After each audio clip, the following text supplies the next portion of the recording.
थी। उसे समझ नहीं आ रहा था कि अब उसे क्या करना चाहिए। इनू को देखकर तो हनाको भी डर के मारे भौंकने लगा। हनाको की आवाजें सुनकर जेनी कमरे में आई, मगर उसके आने से पहले ही इनू का शरीर बिल्कुल पहले जैसा हो गया था। इसके बाद हम हीरो नाम के एक लड़के को देखते हैं जो मैरी की ही क्लास में पढ़ता था।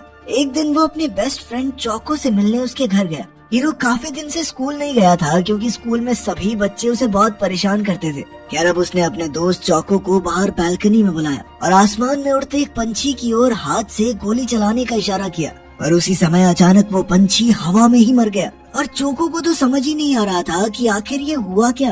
खैर अब हीरो चौको को अपने साथ एक गैराज में ले गया, जहाँ उसने अपनी शक्तियों से कई गाड़ियों को आपस में टकरा दिया। इसके बाद उसने अपनी शर्ट उतारकर अपने पूरे शरीर को हथियार में बदल दिया। उसने कहा कि अब वो कोई आम इंसान नहीं रहा बल्कि एक सुपर हीरो बन चुका है। वहीं दूसरी ओर इनू को अब तक अपनी खास शक्तियों का एहसास नहीं हुआ था। उसे लग रहा था कि जो कुछ भी हुआ वो महज एक सपना था। खैर इतना काफी नहीं था क्योंकि उसी दिन उसे काम से निकाल दिया गया और अब उसे समझ नहीं आ रहा था कि वो अपने घर का कर्ज कैसे चुकाएगा। उसे सबसे ज्यादा चिंता तो अपने परिवार की थी। घर लौटते हुए उसे रास्ते में एक जख्मी कबूतर दिखाई दिया। उसने कबूतर को जमीन से उठाया और अपनी शक्तियों से उसे सब दिख गया कि उसे अंदर कहाँ पर चोट लगी है। इनू के हाथों में कुछ देर रहने के बाद कबूतर अचानक पूरी तरह से ठीक होकर उड़ गया। उसी पल इनू को एहसास हुआ कि उसके अंदर किसी के भी जख्मों को ठीक करने की ताकत आ चुकी है। तभी अचानक उसे एक औरत की आवाज सुनाई दी जो अपने 10 साल के बेटे की जान बचाने के लिए डॉक्टर से मिन्नतें कर रही थी।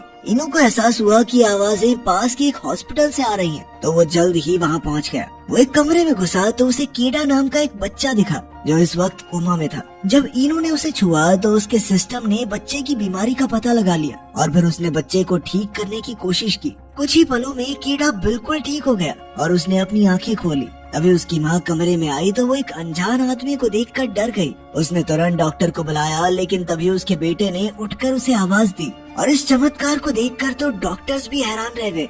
इधर इनू चुपके से बाहर आ गया और अब उसे इतनी खुशी हो रही थी जितनी उसने अपनी जिंदगी में कभी महसूस नहीं की। खैर अगले दिन हम देखते हैं कि स्कूल में चौको को टेकन नाम का एक बदमाश लड़का और उसके साथ ही परेशान कर रहे थे। तभी हीरो बीच में आया तो टेकन ने उसका कॉलर पकड़ लिया। हीरो ने उसका हाथ इतनी जोर से पकड़ा कि टेकन को लगा कि आज तो उसकी हड्डियां ही टूट जाएंगी। हीरो ने उसे चौको से माफी मांगने को कहा और फिर उसकी तरफ बंदूक का इशारा करके कहा कि चौको से जो पैसे चुराए हैं ना वो वापस करो। टेकन ने कहा कि उसके पास अभी इतने पैसे नहीं हैं, मगर उसी पल चौको ने उसे रोक लिया। हालांकि वो टेकन से नफरत करता था, मगर वो ये नहीं चाहता था कि हीरो उसे जान से मार डाले। इसके बाद हीरो कमरे से बाहर गया तो शीन नाम की एक लड़की उसके पीछे गई। उसने अपनी सारी हिम्मत जुटाकर हीरो